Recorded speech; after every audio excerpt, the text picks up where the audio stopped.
Hey guys, welcome to another video where today I'm going to be observing what I see as a downwards turn of LEGO City. With the LEGO City theme, I feel they've certainly gone backwards in recent years, and in my opinion, LEGO City sets used to have a level of consistency and used to always be a desirable pickup. However, to me that's no longer the case. So today I'm going to be comparing some of the city sets of today and their various price points to the city sets of the last 5 to 15 years. So to kick things off, we're going to take a look at the LEGO City police stations. In 2008 we saw what was arguably the best LEGO City police station with set number 7744. This retailed for just $69.99 and came with 2 prison cells with a breakout play feature, a watchtower, a police office building and 2 garages with a police car, police bike and a K9 unit vehicle. This to me is a near perfect set. The next police station is in 2011. We see a £2 price rise, and to me it's much worse. It's a lot more compact than the last one with less playability and also comes with nearly 200 less pieces for a higher price. But then let's fast forward to the most recent police station with set number 60246. This police station for me is not just a downgrade, but it's a downright poor set in my view. You essentially get a wall that's been configured to look like a police station with very little depth. It reminds me of those old western films and how they display the buildings, and we're going to see that theme continue with the modern city line.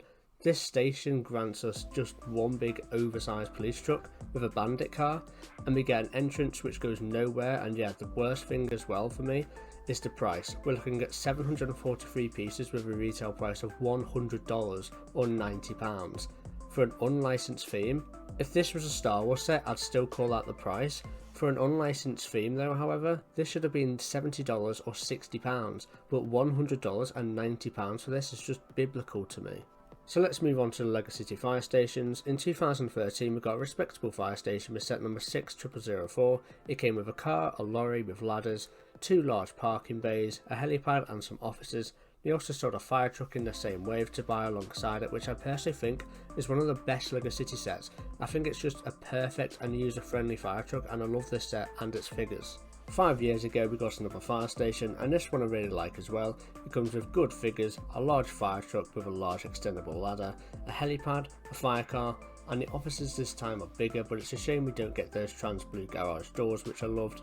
This wave also saw a fire ladder truck which we could buy separately, so let's take a look at the 2019 version, shall we? So this one we get is a clear downgrade from the previous year's fire stations. We get one car and it's not a truck, so we don't get any fire truck with ladders in this set. We only get 4 figures, and we get what seems to be a watchtower, which is weird because it's a fire station, so I don't know where the watchtower is coming from. And then we get a little build with a bin and a wall off to the side, and again look at that $70 price tag with a set with 500 pieces and 4 minifigures. To put this in comparison with the Harry Potter Quidditch set, which came out around the same time, I think a year earlier, this retailed for half the price of this, and it came with 500 pieces again, but this time with 6 minifigures, and that's for a licensed theme. So next we'll take a look at another example of a downgrade in my opinion, and that's comparing the big passenger plane and terminal sets. In 2010 we get set number 3182, and we get a big passenger plane with a luggage car, an ATC tower and a great big terminal. This terminal to me is really nice, and it does the set justice, but when we look at the 2020 equivalent, we see immediately that the terminal has seen a massive downgrade. It's tiny, and the ATC tower is made from scaffolding. It also doesn't have a proper roof as it is open and it uses rail pieces. To me this just comes across as minimal effort when it comes to the terminal. The plane however is nice, but I feel the vertical stabilizer is way too small in proportion to the plane. Unlike the last one, it should be much taller than the height of the fuselage, and in the 2020 version we see is actually much smaller.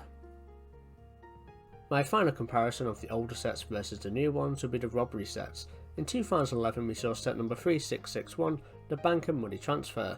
This set retailed for £42, and we saw a nice looking bank build, a police car and a really nice money transfer truck. We also saw a bike with a robber on it and a couple other figures. Now fast forward to the next and most recent remake of this set, we have set number 60245, the police monster truck heist. So let's bear in mind that this set now costs $60.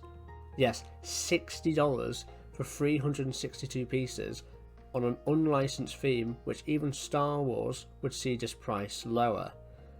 But yeah, we get 4 minifigures, a worse police van in my opinion, and a monster truck. The bank we get just isn't a bank, you can't even put the vault inside of it, and it's made up of around 5 pieces. But the best thing about this set is the fact we only get given 1 banknote. In a bank robbery set, we get 1 note. In a $60 set with just 362 pieces, they only gave us 1 note.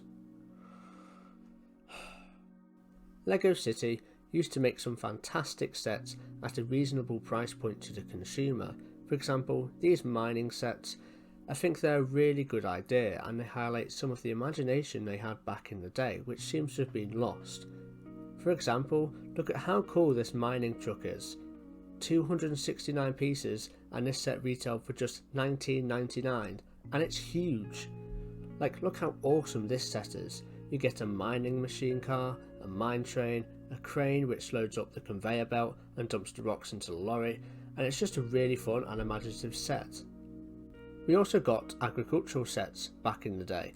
In 2009 and 2010 we got 2 farm sets. Farm sets to me are essential as they play such a big role in our society. The UK, for example, is covered 70% by farmland. It's also gender neutral, so in my opinion it warrants attention. But since 2010 we never got 1 farm set for the next 10 years from LEGO City. The only farm set LEGO City has given us since 2010 was set number 60287, the tractor, and this is a really good set and we should get more of them. But why is this the only farm set we have gotten from LEGO City in such a long period? If we wanted to have a farm in our LEGO worlds, then we'll be stuck because the aftermarket prices on the farm sets have shot up due to the fact they're in demand, and LEGO City seem to neglect them. And that's with LEGO City sets rarely ever going up to extortionate prices on the aftermarket. Some other examples of good one-off city sets back in the day include the level crossing, the train station, and the public transport station. But looking at the kind of one-off sets or one-off theme sets of today, you can observe the evident downturn in quality. So let's take a look at a few of the most recent sets that fit into this category, starting with this, set number 60271, the main square.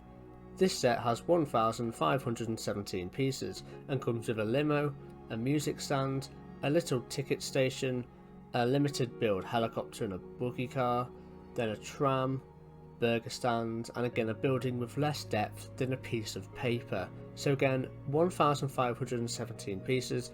How much are we thinking this set costs? Nope, you're wrong. It's $200 fucking dollars. $200! That's about 850 less pieces than R2-D2, and they retail for the same price. And that's a licensed product, not an unlicensed set for the kids. And you know the biggest difference between this set and the R2-D2 set? Yeah, this set is shit. It is fucking shit. Moving on, we have set number 60291. Comes with 300 odd pieces and it costs $60. To me, the set is bland and incredibly basic and unimaginative, and I feel sorry for the kids who get this for their birthday. And finally, we have this, set number 60306, Shopping Street. It's literally a road with 2 cars and again a western movie styled wall, which I'm not even going to call shops because they're tiny and have absolutely no interior. And like, what even is this archway, this orange thing? I mean, this set has 533 pieces. So how much are we thinking this is going to cost? $40? No, it's $80. $80 fucking dollars for this set. Are you kidding me, LEGO? For an unlicensed theme aimed at children, $80 for this road. Do they think that we're made of money? The reason it makes me so mad is a combination of a few things. So, I love LEGO. I've been an avid collector all my life, and that's maybe why I probably get a bit too much. But to me, the evident falling standards that the LEGO City theme has undertaken to me is wrong.